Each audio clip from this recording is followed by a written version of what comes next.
వరినాట్లు వేసిన కలెక్టర్ దంపతులు దత్తత గ్రామంలో సీతక్క పర్యటన ఆదివాసీలతో కలిసి ఏపీ మంత్రి స్టెప్పులు రాజ్ తరుణ్ లావణ్య మధ్యలో శేఖర్ భాష ఇలాంటి వార్తలు ఇప్పుడు 30 సెకండ్స్ ఫుల్ న్యూస్ లో చూద్దాం.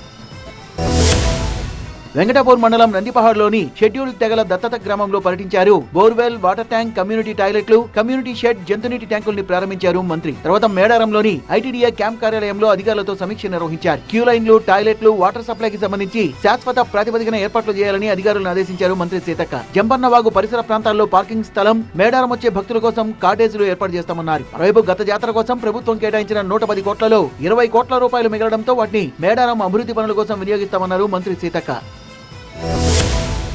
ప్రజావాణిపై సమీక్ష సమావేశం నిర్వహించారు deputy CM Bhatti Vikramarka. Secretariat లో సంబంధిత అధికారులతో ఆయన భేటీ అయ్యారు. ప్రజావాణిలో ప్రజల నుంచి ఎన్ని ఫిర్యాదులు వచ్చాయి, ఎలాంటి ఫిర్యాదులు అందాయి, అందులో ఆర్థిక పరమైన సమస్యలన్నీ, వాటి పరిష్కారానికి ఏ విధంగా ముందుకెళ్తున్నారు అన్న అంశాలపై భట్టి ఆరా తీశారు. వీలైనంత ఎక్కువ సమస్యలకు పరిష్కారం చూపించాలని అధికారులకు సూచించారు. అయితే కొత్త రేషన్ కార్డులు, పెన్షన్లు, ధరణికి సంబంధించిన ఫిర్యాదులు ఎక్కువగా వస్తున్నట్టు డిప్యూటీ సీఎం కి తెలిపారు అధికారులు. దీంతో కొత్త రేషన్ కార్డులకు సంబంధించి సబ్ కమిటీ వేశామన్న ఆయన త్వరలోనే రేషన్ కార్డులపై ఓ నిర్ణయానికి వస్తామన్నారు. ప్రపంచ ఆదివాసీ దినోత్సవ వేడుకలు ఏపీలో పండుగలా జరుగుతున్నాయి. ఈ క్రమంలోనే పార్వతీపురం మన్యం జిల్లా సాలూరులో ప్రపంచ ఆదివాసీ దినోత్సవ వేడుకలు ఘనంగా నిర్వహించారు. ఉపాధ్యాయుల ఆధ్వర్యంలో జరిగిన వేడుకల్లో భాగంగా సాలూరు ఎన్టీఆర్ విగ్రహం నుంచి భారీ ర్యాలీ చేశారు. ర్యాలీలో మహిళల కోలాటాలు, నృత్యాలు ప్రత్యేక ఆకర్షణగా నిలిచాయి. ఈ కార్యక్రమానికి మంత్రి సంధ్యారాణి ముఖ్య అతిథిగా హాజరయ్యారు. ఈ సందర్భంగా గిరిజనులతో కలిసి ధింసా నృత్యం చేసి ఆకట్టుకున్నారు మంత్రి సంధ్యారాణి. సాలూరులో జరిగిన ప్రపంచ ఆదివాసీ దినోత్సవ వేడుకల్లో ఆదివాసీ ప్రజలు, స్థానికులు పెద్ద ఎత్తున పాల్గొన్నారు. ఆదివాసీల ఐక్యత, జై ఆదివాసీ అంటూ నినాదాలు చేశారు ఆదివాసీ నేతలు, కార్యకర్తలు. ఇక ప్రపంచంలోని 90కి పైగా దేశాల్లో ఆదివాసీ దినోత్సవాన్ని నిర్వహిస్తారు.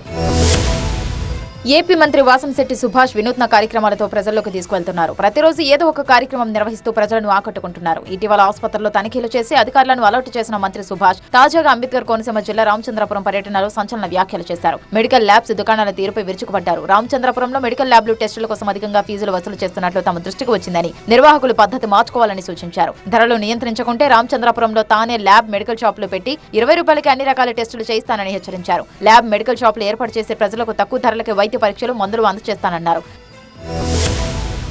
ప్రజాక్షేత్రంలో ఎప్పుడు బిజీగా గడిపే జిల్లా కలెక్టర్ పనులని పక్కన పెట్టి సెలవు రోజున పొలం పాట పట్టారు. భార్యతో కలిసి సాధారణ వ్యవసాయ కూలీల్లో మారి పొలంలో నాట్లు వేశారు. ఆదివారం వేళ మెదక్ జిల్లా కలెక్టర్ రాహుల్ రాజ్ తన భార్య, ఇద్దరు పిల్లలతో కలిసి క్యాంప్ ఆఫీస్ ను ఆనుకొని ఉన్న రైతు పొలంలో నాటు వేసి ప్రత్యేక ఆకర్షణగా నిలిచారు. స్వయంగా వరి నారు పీకి పొలంలోకి దిగి నాట్లు వేశారు కలెక్టర్ రాహుల్ రాజ్ దంపతులు. సాగు పద్ధతులను, పంటలో వచ్చే లాభం, సాగులో ఎదురవుతున్న ఇబ్బందులతో పాటు అంశాలను రైతులను అడిగి తెలుసుకున్నారు. ఇక లాభదాయక సాగు చేసే దిశగా ప్రభుత్వం పనిచేస్తుందన్నారు కలెక్టర్ రాహుల్ రాజ్. రైతుకు అండగా ఉంటూ అవసరమైన సలహాలు, సూచనలు ఇస్తూ లాభదాయక సాగు చేసే దిశగా పనిచేయాలని అధికారులకు ఆదేశించారు.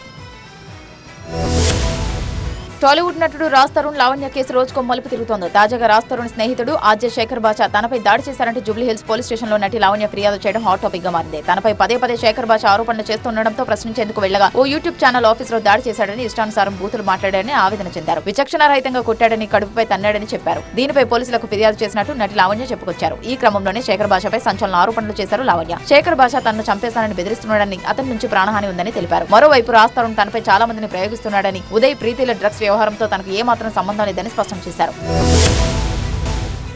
మత్తు పదార్థాలపై ఉక్కుపదం మోపుతోంది తెలంగాణ ప్రభుత్వం. గ్రామ దొరికిన గుండు పగలగొట్టండి అంటూ ఫుల్ ఫ్రీడమ్ ఇవ్వడంతో రాష్ట్ర వ్యాప్తంగా ముమ్మర తనిఖీలు నిర్వహిస్తున్నారు అధికారులు. సమాచారం అందిన క్షణాల్లోనే అక్కడికి వాలిపోయి మత్తురాయిళ్లు తుప్పురేపుతున్నారు. తాజాగా భద్రాద్రి కొత్తగూడెం జిల్లా మనుగూరులో ముమ్మర తనిఖీలు నిర్వహించారు పోలీసులు. గంజాయి అమ్మే పలు ప్రాంతాలు గుర్తించి డాగ్ స్క్వాడ్ తో తనిఖీలు చేపట్టారు. అందులో భాగంగానే ఓ ఇంట్లో పెరట్లో దాచిపెట్టిన 2 కిలోల గంజాయి, 2 లీటర్ల నాటుసారాను గుర్తించారు. నిందితుని వెంటనే అదుపులోకి తీసుకుని విచారిస్తున్నారు. వారి వెనక ఎవరున్నారో అన్ని కోణాల్లో దర్యాప్తు చేస్తున్నారు పోలీసులు.